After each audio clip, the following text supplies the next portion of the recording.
just a typical Sunday, I guess, except it was getting close to Memorial Day, or the weather was getting warmer. So we had planned which day the kids would come out, and some of the friends who like to come help set up our swimming pool, so they have some rights to come and swim in our pool, and they're all friends we've known for a while, and most of them are our children's friends. So we settled on that Sunday afternoon at about 2 o'clock that we would gather and do that. So people were doing the various things, watching TV, playing pool, eating, just until the weather got real bad. Some of the people there, their family were in Baxter Springs, or around that area. So they were talking or getting texts and saying, that they don't have electricity, and that they said the tornado's coming towards Carl Junction. So we kept watching. Then probably 5:45, maybe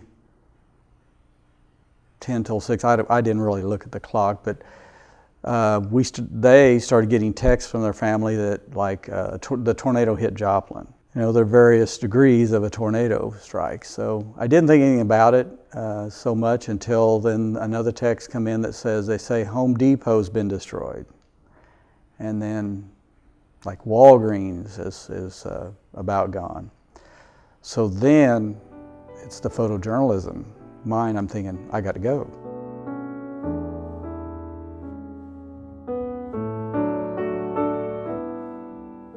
As a journalist, immediacy is utmost, because you can call and get an interview.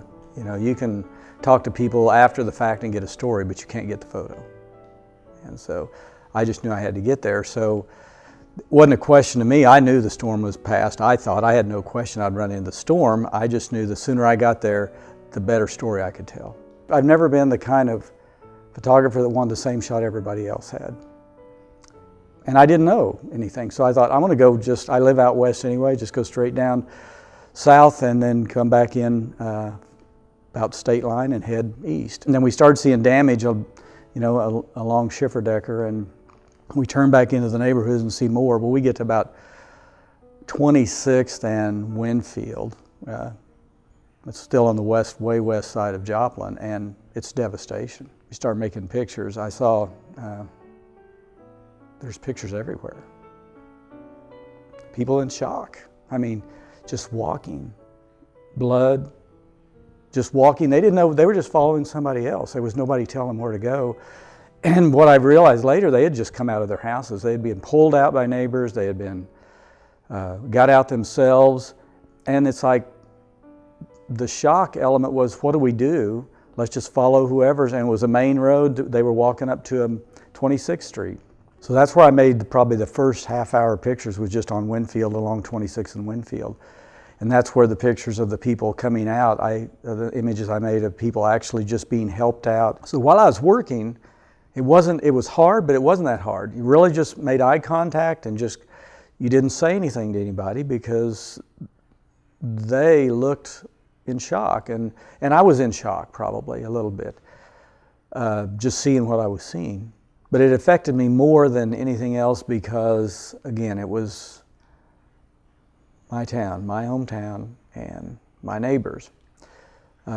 Going forward, every time I go in there, every time I talk about it.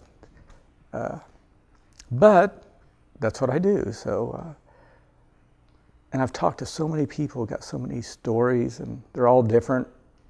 And I feel so sorry for them. And there's nothing I can do except tell their story. But that's something, because somebody said, don't you feel like you're taking advantage of them? Don't you going in there and and I said, no. They need to have their story told, because there's thousands of people from around the country and some from around the world that have come to Joplin. And the only reason they are there is because they know about it. And without somebody to tell the story, they wouldn't know. So it's not like the story's over. It's really just, we're in about chapter 2. I'm just going to keep doing it. I don't know that it's changed anything, except made me realize just how important it is. Not that I'm important, but telling the story is important. And because we're just the people behind the instrument that actually documents it. And how we do it as individuals are different, but we all need, as a group together, we tell the story, and that's what I want to continue to do. That's what I teach. You know, one of the neatest things that I've noticed, and I was out there about a week ago, and when I was there that night, the thing I noticed as much as the destruction was the trees were gone. Because Joplin has trees. I mean, we have tons of trees, and some of these areas were just beautiful, but a lot of it was because of the trees and the foliage. But that night, I mean, there were few trees standing. The strongs that survived were bare, almost totally stripped bare of bark. So within a month, 5 weeks, what I noticed, and I started photographing, and I want to follow some trees and see if they make it, because they're already sprouting green. And so, to me, that's part of it, because that's life. You know, that's life trying to get going again for the tree, and that's what Joplin's doing. So there will be signs for a long time, but forever's a long time. The earth has a way of healing itself, and so do people.